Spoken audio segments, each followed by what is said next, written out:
আসসালামু আলাইকুম সুপ্রিয় দর্শক। আইপিআইসি ব্যাংক নিবেদিত এনটিভির নিয়মিত আয়োজন এই সময় অনুষ্ঠানে আমি ক্যাপ্টেন হাসিব হাসান খান আপনাদের সকলকে স্বাগত জানাচ্ছি। আজ আমাদের আলোচনার মূল বিষয় সমসাময়িক আইন শৃঙ্খলার পরিস্থিতি, ময়মনসিংহ ৩ সালে প্রধানমন্ত্রীর সাম্প্রতিক বক্তব্য এবং স্বাস্থ্য খাতের সংকট। এই গুরুত্বপূর্ণ বিষয় নিয়ে কথা বলবার জন্য আমরা স্টুডিওতে দুইজন অতিথিকে আমন্ত্রণ জানিয়েছি।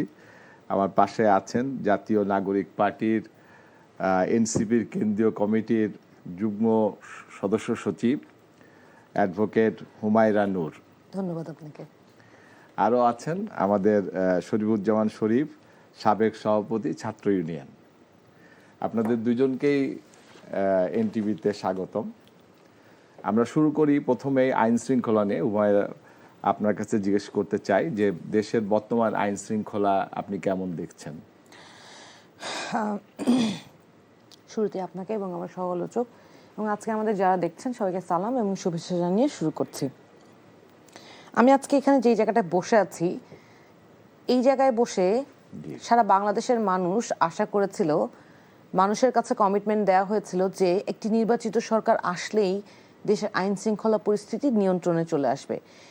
যে সময় ইন্টারিম গভর্নমেন্ট দায়িত্ব নেয় তখন বারবার আমরা ইন্টারিম গভর্নমেন্টের নানা কর্মকাণ্ড এবং আইন শৃঙ্খলা নিয়ন্ত্রণ নিতে না পারার ব্যর্থতায় তাদেরকে ক্ষমতা ত্যাগ করে নির্বাচনের আয়োজন করার জন্য তাগিদা দিয়েছি এবং নির্বাচিত সরকারের প্রথম এবং প্রধান দায়িত্ব ছিল আইন শৃঙ্খলার কন্ট্রোল করা। কিন্তু আমরা যেটা দেখতে পেয়েছি যে নির্বাচনের আগে ইন্টারিম গভর্নমেন্টের সময় এই সরকারের দলীয়, তখন সরকার ছিল না, তখন তাদের মধ্যে শুধু অন্তদলীয় কোন্দলে শত শত মানুষ মৃত্যুবরণ করেছে, যেই জিনিসটা নির্বাচনের পর ক্ষমতা গ্রহণ করে তাদের কন্ট্রোল করার কথা ছিল।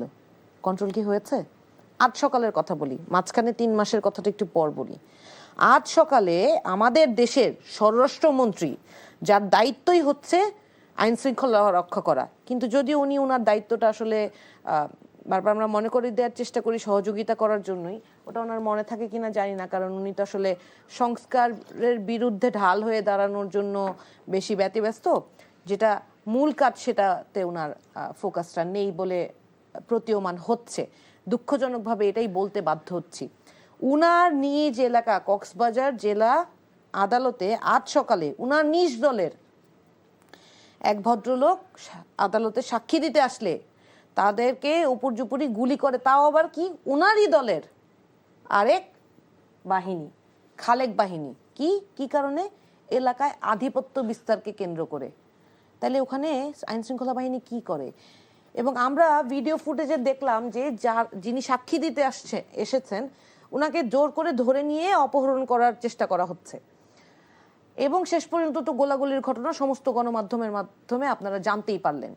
একটা আদালত প্রাঙ্গণে, তাও আবার স্বরাষ্ট্রমন্ত্রীর নিজ এলাকায় এই ধরনের ঘটনা ঘটে, অথচ স্বরাষ্ট্রমন্ত্রী সেইটাই কন্ট্রোল করতে পারেন। উনি বাংলাদেশের মানুষের নিরাপত্তা কি দিবে? এবং এই ঘটনাটা নিয়ে যাতে মানুষ তাকে প্রশ্নবিদ্ধ না করতে পারে তার জন্য কি করলেন? ওই যে সেদিন ঝিনাইদহে নাসিরউদ্দিন পাটোয়ারির উপর হামলা হলো, এখন নাসিরউদ্দিন পাটোয়ারিকে সবাই আপনারা বলেন এই কথা সেই কথা কেন বলে। আরে ভাই, উনি তো সেই দিনই বলেছিলেন যে তার আগে উনি যে ইটিভির একটা শোতে বলেছেন যে ওই দেখেন স্বরাষ্ট্রমন্ত্রীর এলাকা থেকে মাদক কিভাবে শহর পর্যন্ত আসে, প্রশ্ন করেছিলেন না? তাহলে আইন শৃঙ্খলা উনি কতটুকু রক্ষা করছেন? এই কথাটা যে উনি বলেছেন সেটার প্রমাণটা দেখেন। আজকে 3 দিনও লাগলো না, এই যে এলাকায় যে প্রভাব বিস্তারকে কেন্দ্র করে আজকে যে গোলাগুলির ঘটনা আদালত প্রাঙ্গণে হলো, সেটা কেন হলো? প্রভাবটা কিসের? ওই যে মাদকের ব্যবসা, এলাকায় চাঁদাবাজির ব্যবসা, এইগুলো তো উনি নিজের এলাকায় কন্ট্রোল করতে পারেন না। উনি বাংলাদেশকে নিরাপত্তা কি দিবে? এখন এই কথাগুলো নাসিরউদ্দিন পাটোয়ারি বললেন, নাসিরউদ্দিন পাটোয়ারি খারাপ, তার উপরে মবের হামলা করা হয় এবং মামলা যাদের উপর হামলা করা হয় তাদের নামেই মামলা হয়। কি সেলুকাস! 8 ঘন্টা থানায় বসে থাকার পরও নাসিরউদ্দিন পাটোয়ারির উপর হামলাকারীদের বিরুদ্ধে মামলা করার কোনো সুযোগ হয়নি, বরঞ্চ থানায় ঢুকে বিএনপি পন্থীরা তাদের উপরে আবারও পাল্টা আক্রমণ করলো। ঠিক একইভাবে এই যে কিছুদিন আগে এখানে শাহবাগ থানায় সাংবাদিকদের উপরে মব অ্যাটাক করলো সরকার দলীয়রা। এটা কি চলতেই থাকবে? এইখানে যেখানে বসে আছি আপনারা তো গণমাধ্যমের স্বাধীনতা চান, তাই না? এই গণমাধ্যমের অন্ততপক্ষে গত 3 মাসে 75 জন, মিডিয়ায় রিপোর্টেড 75 জন সাংবাদিকের উপর হামলা হয়েছে, 22 জন নিহত হয়েছে মব অ্যাটাকে। 20 মের রিপোর্ট বলছি, 20 মের কেন বলছি, আজকে কত তারিখ? আজকে হচ্ছে 24 তারিখ। 24 তারিখ। মাঝে 4 দিনে আরো মিনিমাম 4-5 জনের সংখ্যা বেড়ে গিয়েছে। এই 3 মাসে 119 জন নারী ও শিশু ধর্ষিত হয়েছে, তার মধ্যে বেশিরভাগই 7 থেকে 12 বছরের শিশু। মানে 4 মাসে? জি। আচ্ছা। এখন যখন রামিসা হত্যাকাণ্ড নিয়ে ঘটনাটা মিডিয়ায় চাওয়ার হলো, তখন আমার প্রধানমন্ত্রী এবং আমাদের স্বরাষ্ট্রমন্ত্রী রামিসার বাসার দরজা পর্যন্ত চলে গেলেন। কিন্তু দুঃখজনকভাবে অনেক নেতারা ওই দরজায় টোকা দিলেও আমি দেখছি যে আমাদের যিনি প্রধানমন্ত্রীর সহধর্মিণী, বাংলাদেশে অবশ্য উনি কোনো প্রোটোকলে ফার্স্ট লেডি হিসেবে পরিচিত হন না দুঃখজনকভাবে, উনার কোন ক্ষমতা বলে উনি বিভিন্ন জায়গায় আইসিইউ উদ্বোধন করতে যান সেটা আমার জানা নাই, কিন্তু রামিসার বাসায় কিন্তু উনাকে দেখা যায় না। এখন আমার প্রশ্ন হচ্ছে, রামিসা হত্যাকাণ্ডের বিচার উনারা বলছেন খুব স্বল্প সময় হবে, তাহলে বাকি 118 জনের কি হবে? আচ্ছা, আমি আপনার কাছে 118 জনের কি হলো? আচ্ছা, আমি আপনার কাছে এটা আসবো। আমি একটু শরীফ গত ভাই, বছর আসিয়ার হত্যাকারীর আমি আসবো আপনার কাছে, আবার আসবো বিচার হয় নাই। আপনার কাছে আসবো। শরীফ ভাই, আপনার কাছে আসি যে হুমায়রা নূর বলছেন যে শিশু এবং নারী ধর্ষণ অস্বাভাবিকভাবে বেড়ে গেছে, আপনি কি তাই মনে করেন কিনা? ধন্যবাদ আপনাকে, ধন্যবাদ দর্শক শ্রোতা এবং আমার সাথের আলোচককে। সামগ্রিক আইন শৃঙ্খলা পরিস্থিতি না, শিশু এবং হ্যাঁ, এটি বেড়েছে। আচ্ছা। এবং আমাদের অনেকগুলো পরিসংখ্যান আছে, এই পরিসংখ্যানগুলো বলার প্রয়োজন নেই। মানুষ মোটামুটি সোশ্যাল মিডিয়ার কারণে, মেইন স্ট্রিম মিডিয়ার কারণে কখনো খণ্ডিত, কখনো পূর্ণাঙ্গ তথ্য পায়। জি। তবে এই আইন শৃঙ্খলা পরিস্থিতি অবনতির জন্য আমাদের সরকারের কর্মকাণ্ডের শৈথিল্য যেমন দায় আছে, জি, আবার কতগুলো উত্তরাধিকার সূত্রে। শরীফ ভাই, আপনাকে দায় যাওয়ার আগে আমি আপনাকে একটু ডেটা দিচ্ছি। 2019 সালে আমাদের মানবাধিকার সংস্থা আশক, আপনি তো জানেনই, তাদের যে প্রতিবেদন এবং আরো অনেকগুলো প্রতিবেদনের যে রিপোর্ট আমার কাছে আছে, আমি আপনাকে বলি যে 2019 সালে শুধু ধর্ষণটা আমি বলছি, শিশু নারী ধর্ষণের 1410টি ঘটনা ঘটেছিল 2019 সালে। আপনি যদি মাস হিসাব করেন তাহলে হলো 117, এক মাসে হয়েছে। 2020 সালে 1626টি, যদি মাস হিসেবে ধরেন তাহলে 135.5। 2021 সালে যদি ধরেন তাহলে 1321টি, মাস হিসেবে ধরলে 110টি। 2022 যদি ধরেন 930টি, মাস হিসেবে ধরলে 77.5। 2024-এ 635, মাস হিসেবে ধরলে 52.91। 2025-এ এসে 749, মাস হিসেবে ধরলে 62.5। 2026 মানে প্রথম জানুয়ারি থেকে মে পর্যন্ত 118, তাতে মাস হিসেবে ধরলে সর্বনিম্ন 29.5।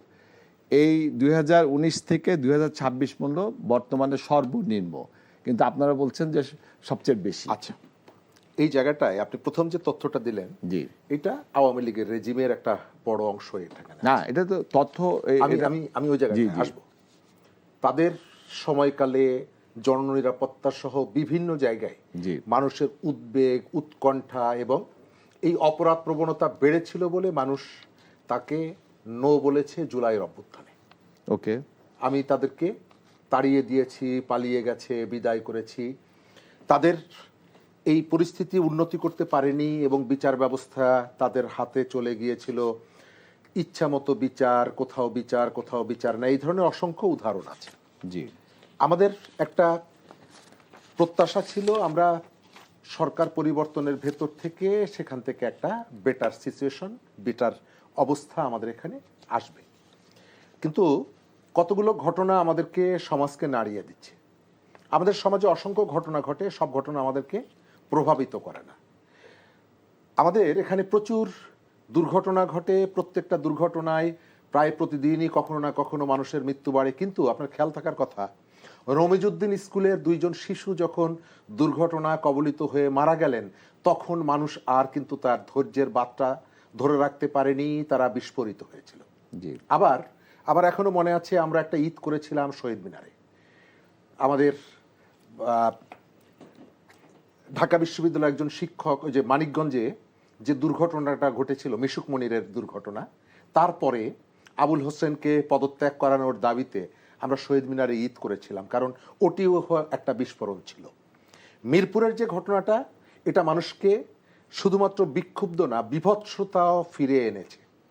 এখন এই পরিস্থিতির জন্য আমি দায়টা কাকে দিব?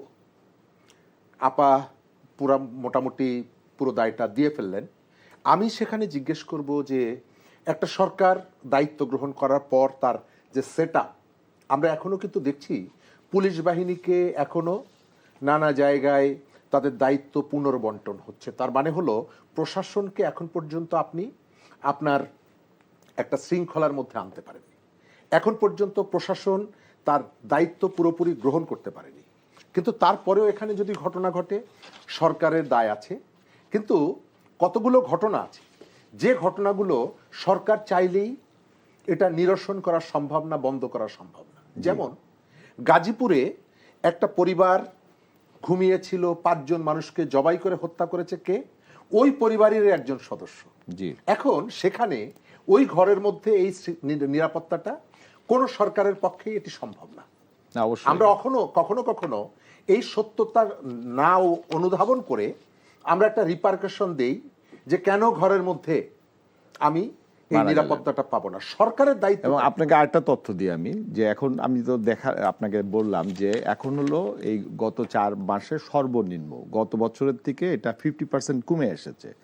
এবং যে ধর্ষণের কথা বলছি আমরা, সবথেকে বেশি হয়েছে করোনার সময়, যখন মানুষ বাইরে বেরোয় নাই। তখনই এই করোনার সময় 2020 সালে আপনার এই ধর্ষণের সংখ্যা ছিল 1626টি, তার মধ্যে 1018টি হয়েছে ঘরের ভিতরে এবং পরিবারের আমি ভিতরে।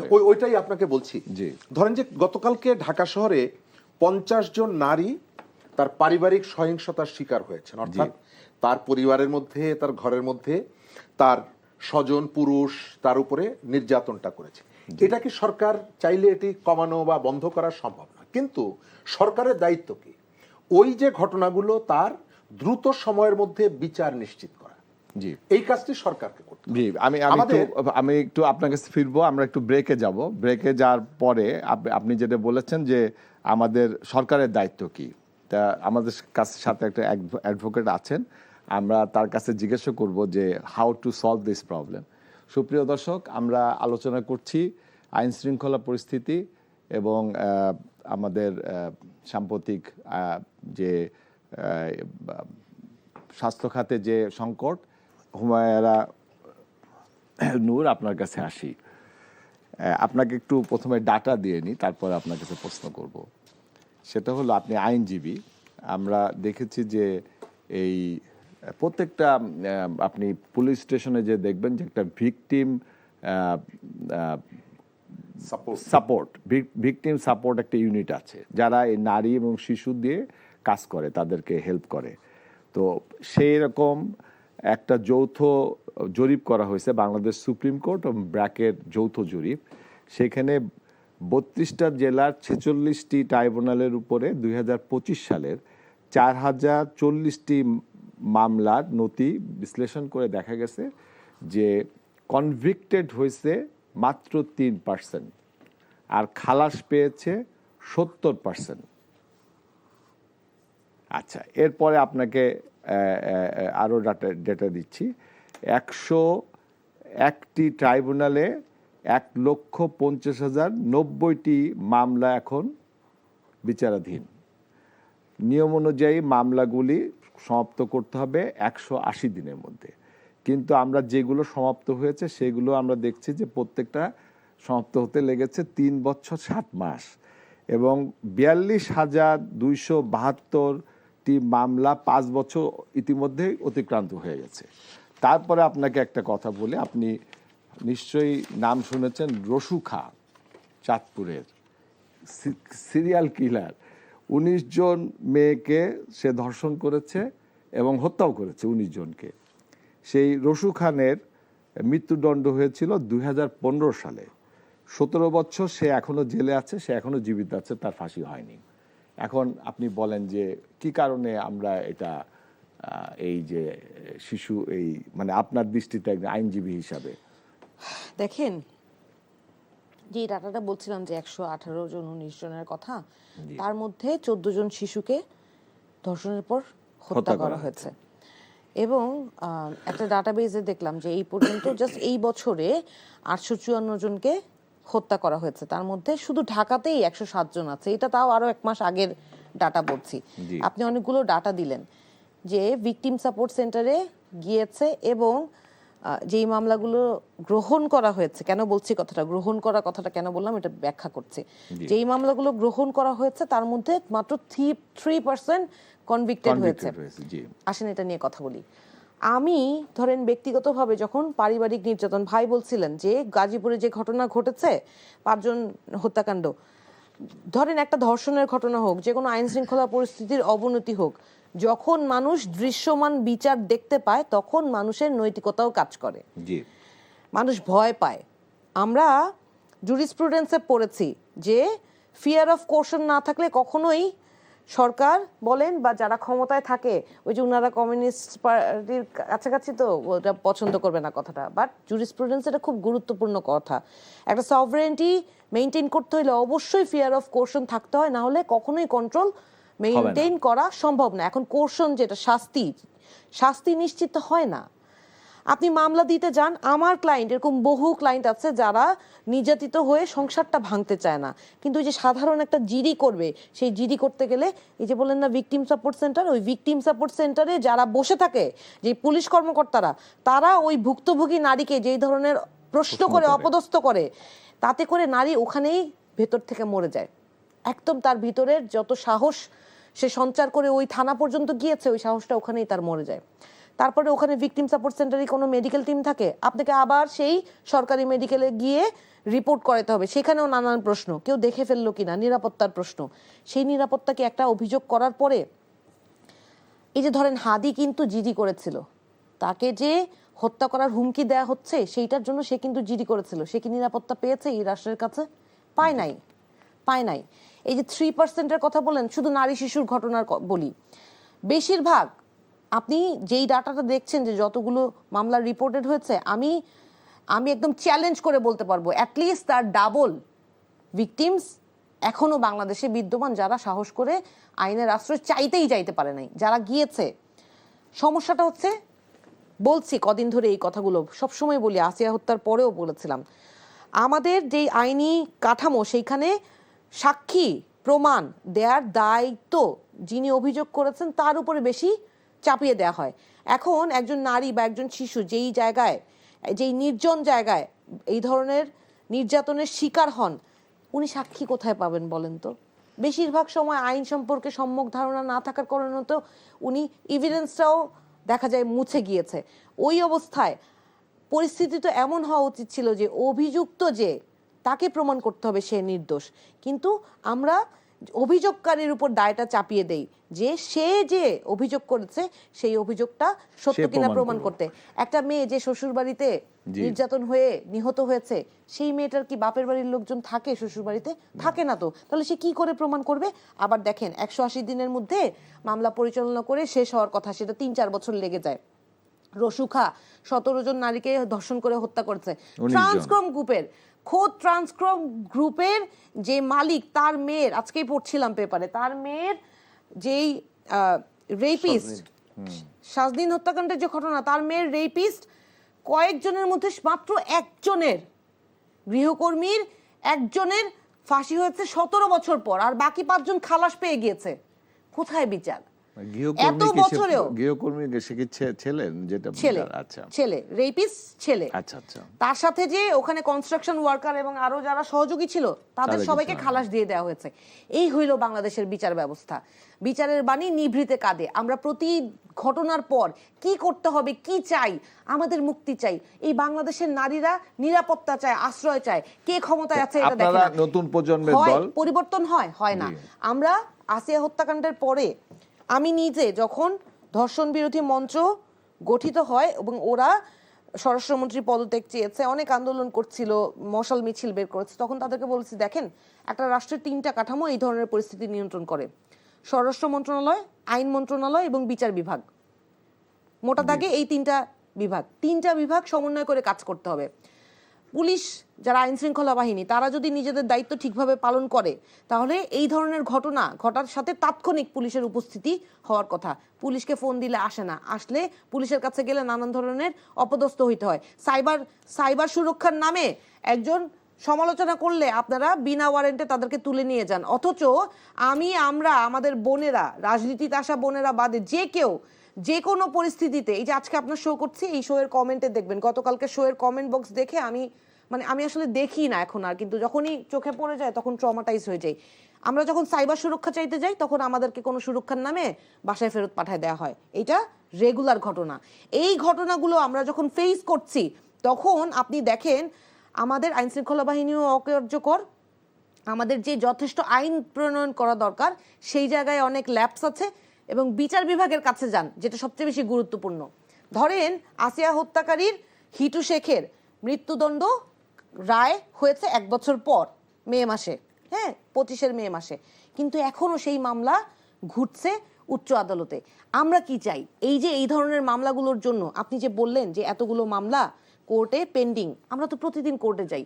অনেক আইনজীবী আছে, অনেক আইনজীবীর আসলে যথেষ্ট আদালত না থাকার কারণে তারা ঠিক মতো রুটি রুজি করে খেতে পারছে না। আপনারা তো সবাই মনে করেন আইনজীবী মানেই অনেক বড় লোক, টাকা পয়সা অনেক কামায়। বিশ্বাস করেন আমরা যারা অনেক বছর, আমি নিজেও ভালো কামাই করা শুরু করতে আমি এখন 14 বছর চলছে আইন পেশায়, আমারও প্রায় 10 বছর লেগে গিয়েছে, তারপর আমি একটা ভালো ইনকাম করা শুরু করেছি। আপনি যথেষ্ট পরিমাণ, যেই পরিমাণ অপরাধ হচ্ছে সেই পরিমাণ আদালত নাই, এবং আদালতের যে মামলার দীর্ঘসূত্রিতা, আপনি এই ধরনের সেন্সিটিভ মামলার জন্য আপনি ট্রাইব্যুনাল বৃদ্ধি করেন। উচ্চ আদালতে এই ধরনের মামলাগুলো যাতে ফাস্ট ট্র্যাক করা হয় সেই জন্য আরো বেশি উচ্চ আদালতের কক্ষ বৃদ্ধি করতে হবে, তো বিচারক নিয়োগ করতে হবে, আদালত কক্ষ নিয়োগ করতে হবে, পর্যাপ্ত পুলিশ নিয়োগ করতে হবে। এবং এই যে পুলিশকে ধরেন একজন আসামিকে যখন ধরে নিয়ে যায়, গতকালই একটা গোল টেবিল বৈঠকে বলছিলাম যে একজন আসামিকে যখন ধরে নিয়ে যায় থানায় সিসিটিভি নাই, তখন খাতায় নাম ওঠানোর আগে পয়সা লেনদেন করা যায় নাম কাটানোর জন্য। তারপরে সেইখান থেকে শুরু করে রাজনৈতিক মামলায় যারা গ্রেফতার হয় তাদেরকে থেকে শুরু করে যে কাউকে ধরলে, একজন অসুস্থ মানুষকে ধরে নিয়ে গিয়েছে, তাকে একটা ওষুধ দেওয়ার জন্য ওই থানায় পয়সা দিতে হয়। থানায় সিসিটিভি ক্যামেরা কোথায়, কিভাবে হয় এগুলা? সমস্ত সরকারি অফিস, থানা, আপনাদের এবং রিমান্ডে যে নির্যাতন করে, পুলিশের সংস্কার দরকার। অবশ্যই পুলিশের সংস্কার দরকার, এবং এই দাবি আমরা সবসময় করেছি। এখন পুলিশকে শুধু নেগেটিভ বললে তো হবে না। পুলিশ নেগেটিভ কেন হয়েছে? পুলিশ একটা তদন্ত করতে যাবে, আপনি জানেন একটা মামলা তদন্ত করার জন্য পুলিশকে কত সামান্য পয়সা দেওয়া হয়? এই সামান্য পয়সায় তো পুলিশের তদন্ত কি? পুলিশের যে জায়গায় তদন্ত করতে যাবে তার তো হুন্ডার যেই বাইক, সেই বাইক বা গাড়ির তেলের ভাড়াই হবে না, তাহলে সে কি তদন্ত করবে? ওই যে তখন বিরোধী পক্ষের থেকে টাকা খেয়ে তদন্ত কাজ দেরি করে, চার্জশিট দেরিতে হয়, তখন মামলার কার্যক্রম দেরিতে হয়, স্বাভাবিক। আদালত দিনের পর দিন আদালতে যাবেন, আদালত পুনর্তদন্ত দিবে, এভাবেই তো চলছে, এভাবেই দেশটা চলছে। এবং আজকে রামিসার বাবা কেন বিশ্বাস করতে পারে না যে এদের বিচার হবে? কারণ এক একটা মামলা, ওই যে আপনি রসুখার কথা বললেন, ওই যে ট্রান্স গ্রুপের মালিক, উনি কত প্রভাবশালী মানুষ, উনি প্রথম আলোর মতো একটা শীর্ষস্থানীয় পত্রিকার মালিক, তার মেয়ে সুবিচার পায় না। আপনি আমি আমাদের নিরাপত্তা কই, আমরা কোথায় যাব? আপনার কাছে যাই, হুমায়রা বলছিলেন, খুব পয়েন্ট আউট করছিলেন যে একেবারেই বিষয়বস্তু নিয়ে কথা বলছিলেন যে একজন এসআই, তার কাছে যখন একটা মামলা তদন্ত করতে দেয়া হয় তখন তাকে এই যে তদন্তের যে জিনিসপত্র লাগে, কলম খাতা, এগুলো ম্যানেজ করতে হয় প্রতিপক্ষের কাছ থেকে। তো আমি আপনার কাছে প্রশ্ন করব যে এই যে আমরা এখন যেটা পরিসংখ্যানে দেখছি যে নারী এবং শিশু যে ধর্ষণের বিষয়টা, এখানে আমরা দেখছি যে 55% হলো শিশু এবং 18 বছরের নিচে। তো এই দায়টা আপনি কাকে দিবেন আসলে? ধন্যবাদ। অনেকগুলো কথা এবং আমার অনেকগুলো কথা জমা হয়ে আছে। আমাদের যে সামগ্রিক বিপর্যয়, এটি কোনো একটা নির্দিষ্ট রেজিম ধরে আমি অভিযুক্ত করতে চাই না। জি, এর পেছনে আমাদের সম্মিলিত ব্যর্থতা আছে, এবং এই ব্যর্থতা, আমাদের মধ্যে ব্যর্থতা আছে, হতাশা আছে, স্ববিরোধিতা আছে। আপনি একটা সাধারণ পরিবারের সন্তান, কন্যা সন্তান যদি এই ধরনের পরিস্থিতির মুখোমুখি হয়, ধর্ষণের শিকার হয়, শুধুমাত্র ওই কিশোরীটির উপরে প্রভাবটা পড়ে না, তার পরিবারটাই শেষ হয়ে যায় যদি তাকে বিচার চাইতে হয়। আমাদের এখানে বিচার আসলে চাইলেই পাওয়া যায় না, বিচারের জন্য যুদ্ধ করতে হয়। এই যুদ্ধ করাটা একদিনে তৈরি হয়নি। আমি আগে যেটা বলছিলাম যে আজকের আমাদের এই যে বিপর্যয়টা আমরা মোকাবেলা করছি, মুখোমুখি হচ্ছি, এটার দায় 3 মাস বয়সী একটি সরকারের উপরে আমি পুরোপুরি দিতে রাজি নই। তাদের ব্যর্থতা আছে, অস্বীকার করি না, তাদের আরো অ্যাক্টিভ হতে হবে, এটা অস্বীকার করি না, কিন্তু পুরো দায়টা আমি তাদের পক্ষে দেওয়ার পক্ষে নই। কয়েকদিন আগে নিউ মার্কেটের সামনে একটা শীর্ষ সন্ত্রাসী খুন হলো, নাম টিটন। আপনি যখন খুনের হিসাবটা করবেন তার নামটাও আসবে, অথচ এই টিটন ফাঁসির দণ্ডপ্রাপ্ত ছিল। 5 আগস্টের পরে কিভাবে যেন সে জেল থেকে মুক্তি পেয়েছে।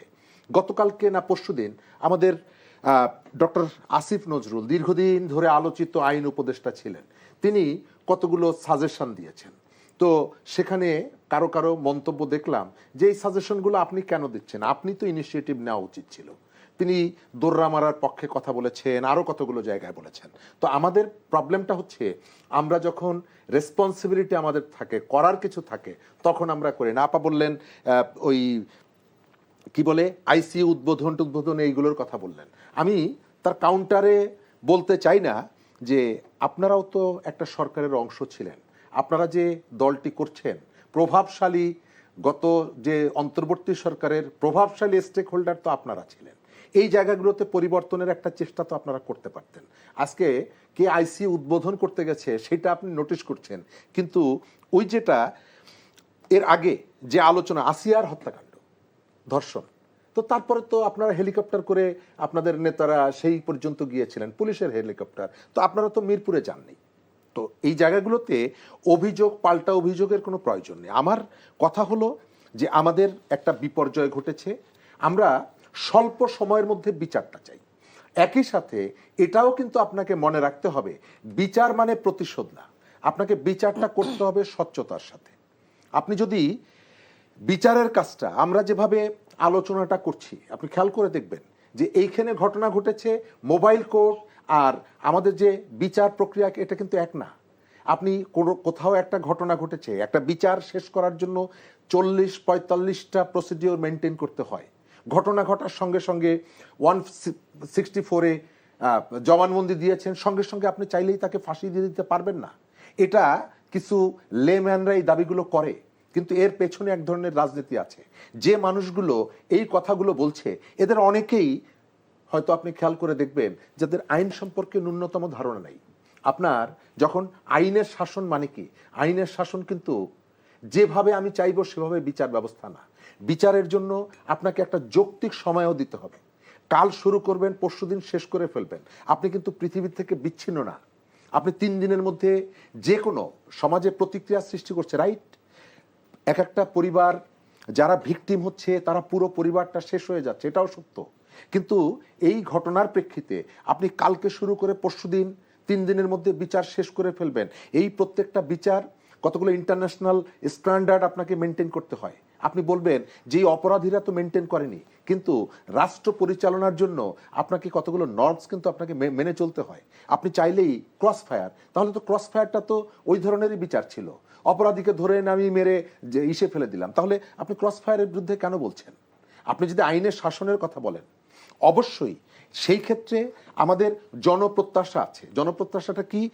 এই যে বিচার অপরাধগুলো, এটা যেন অনন্তকাল তারা বেঁচে থাকার সুবিধাটা না পায়। আপনি যেটি বলছেন 19 বছর ধরে এই অপরাধের জন্য, এটি তো তাকে আমি সুবিধা দিলাম, সুযোগ দিলাম।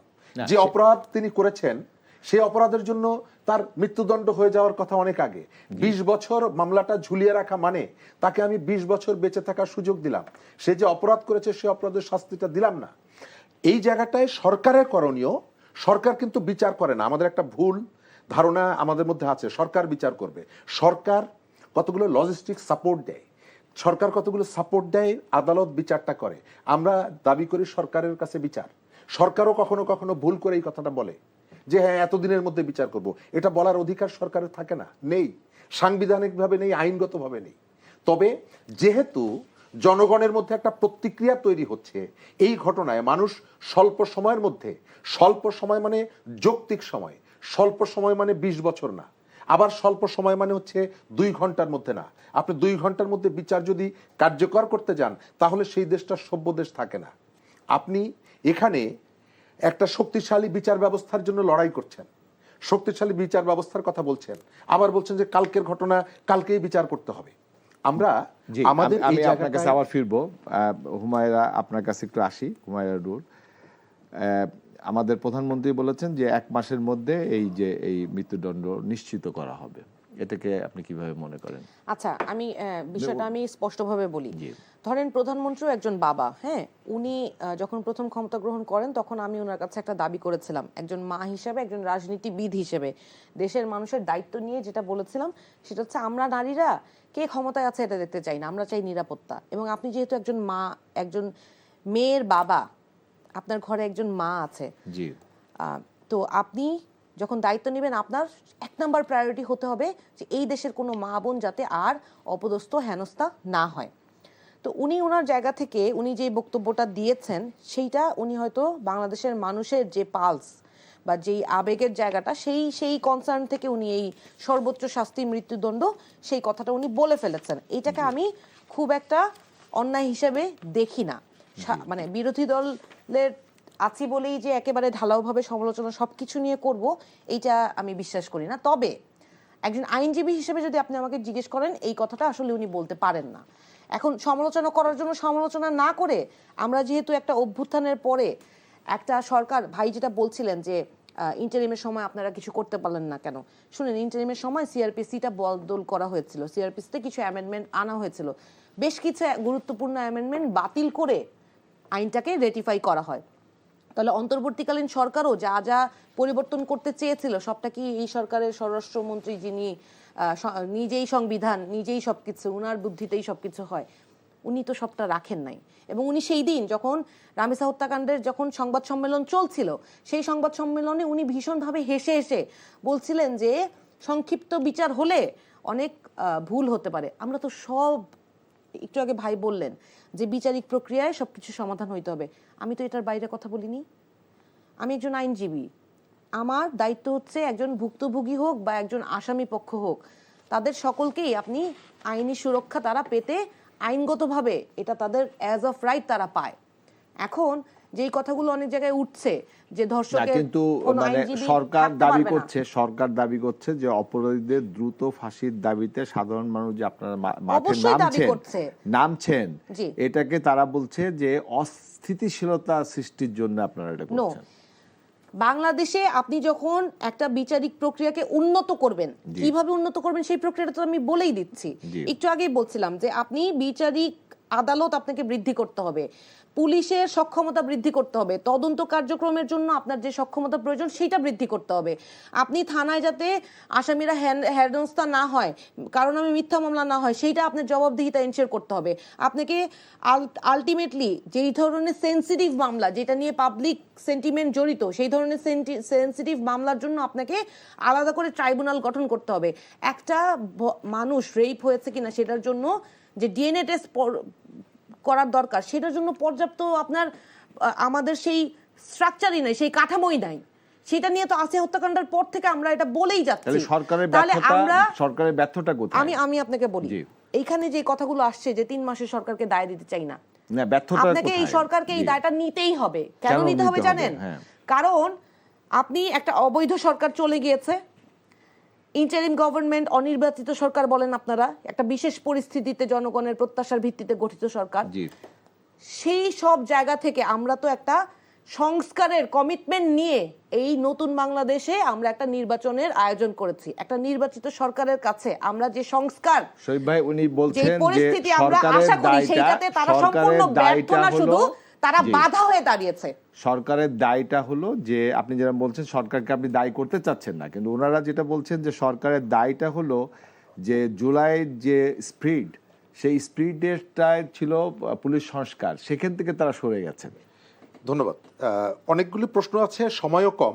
জি। তার মধ্যে আপার ও আরেকটা কথা শরীফ ভাই দলীয়- বলেছেন যে আমরা মিরপুরে যাই নাই, রামিসার বাসায় আমাদের দলীয় নারীরা একেবারে যে দিনের ঘটনা তার পরদিনই সরকার প্রধান যাওয়ার আগেই আমরা ওখানে পৌঁছেছিলাম। তো আপনারা ওই যে হেলিকপ্টারের কথা বললাম, এটা কিন্তু সত্য। অসুবিধা নাই, এবং আমরা হেলিকপ্টারে ওখানে যারা গিয়েছিলেন পৌঁছাইছি তারা কেউ যেভাবেই যাই। যায়নি। হেলিকপ্টারে যারা গিয়েছিলেন এখানে কেউ যায়নি। ভাই, এবং আমি বাসে করে তখনও গেছি। আপনি বাসে গেছেন, আপনার যার হেলিকপ্টারের মানে 5 আগস্টের পরে যার কপাল ভালো সে হেলিকপ্টারে যাওয়ার সুযোগ পেয়েছে। সরকারের ব্যর্থতা নেই আমি এটি পুরোপুরি বলছি না, তবে একটা সরকার এটি আইন থেকে শুরু করে যে প্রসিডিউরগুলো আছে সেটি বিল্ড আপ করার জন্য আপনার একটা সময় লাগবে। আপনি চাইলেই কালকে সদিচ্ছা আছে পুরো কিনা, আমার জানার বিষয় হচ্ছে সদিচ্ছা আছে কিনা। স্ববিরোধিতা আছে। আমি না, একটু আগে সদিচ্ছা দেখছিলাম আছে কিনা এটা আমি জানতে চাই। রিফাত রশিদ এনসিপির নেতা, তিনি মানে ফেসবুকে বিরাট পোস্ট দিয়ে বলেছেন যেটার সাথে আপার কথার মধ্যে একেবারে যোজন যোজন ব্যবধান। উনি কি আইনজীবী? না, উনি আইনজীবী না। উনি সাধারণ মানুষ উনি- হিসেবে সাধারণ না, মানুষের মতো। উনি আমি পরিচয় যদি আমার দিয়েছেন, প্রধানমন্ত্রীর একটা উনি ওনার- বক্তব্যকে সাধারণ মানুষের পালস ওনার- হিসেবে মেনে নিতে পারি, আপনি কেন আরেকজনকে আমি শেষ করি, সাধারণ মানুষের আমি পালস শেষ হিসেবে করি। একটা কথা বললে সেটাকে তিনি- আপনি নিতে পারছেন না? তার যে বক্তব্য, তার বক্তব্য তিনি এনসিপির একজন নেতা, এই পরিচয় আমরা তাকে জানি। জি, আমার আপনাদের যে প্রধানমন্ত্রী হলো স্ট্যান্ডটা, দেশের আইন প্রণেতা। রাইট, অবশ্যই। দেশের আইন প্রণেতা যদি অবশ্যই। মৃত্যুদণ্ডের আমি শেষ করি। কথাকে আমরা আমি শেষ করি। স্বাভাবিকভাবে নিতে পারি, সেটাকে আমি- যদি দোষারোপ না করি। আমি শেষ করি এই জায়গাটায়। এই যে দ্বন্দ্বটা বাদ দেন শরীফ ভাই। না, না, না, দ্বন্দ্ব না। আমরা আমাদের সমস্যাটা কি জানেন? আমরা দোষারোপের রাজনীতিটা বন্ধ করতে না, পারছি না, না না, বলেই মানুষ আজকে আচ্ছা, পারছেন কোনোভাবেই না মানুষ বলেই, মুক্তি পাচ্ছে না। আমরা পারছেন না মুক্তি চাই। বলেই শুরুটা করেন স্বরাষ্ট্রমন্ত্রী দিয়ে।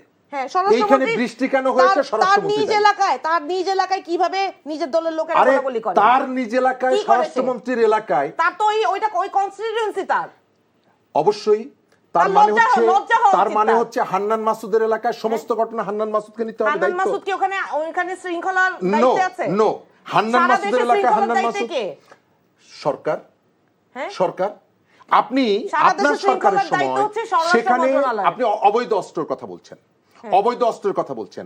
আপনারা যে সরকারটিতে ছিলেন সেই সরকারে আমরা ছিলাম 1.5 সরকারে। বছরের মধ্যে, রাইট, এনসিপি আমরা এমনই সরকারে ছিলাম যে সেই সরকারের উপদেষ্টা এই সরকারের এনসিপির জি, জি, সরকার জি ভাই, জি। এনসিপি আমরা চালিয়েছে এমনই সরকারে সরকারটাকে, ছিলাম যে সেই যেভাবে সরকারের উপদেষ্টা এখন এই সরকারের যেভাবে মন্ত্রী। চেয়েছে সেইভাবে আয় হায়, চলেছে। আমি তো দেখি না আমার কোনো ভাই এই আপনার সরকারের দুইজন, মন্ত্রী। আপনার দুইজন ছিল এই সরকারের জি, জি, জি। একজন। মন্ত্রী হয়েছে এখন? আপনাদের সরকারের মন্ত্রী হয়েছে? সময়, মন্ত্রী হ্যাঁ, হয়েছে? মন্ত্রী হয়েছে? আপনাদের তো এই সরকারের সরকার- মন্ত্রী হয়েছে? না, তাহলে আমার সরকার কি হয়েছিল? আপনার হায় আল্লাহ, শরীফ ভাই। এনসিপির যে ওই সরকার, সরকারের ট্রফি দিল কে? ওই সরকার থেকে অন্তর্বর্তীকালীন সরকারের ট্রফি কার হাতে তুলে দিল সেটা তো ওখানে সংসদে দাঁড়িয়েই এই সরকারের লোকজন বলছে।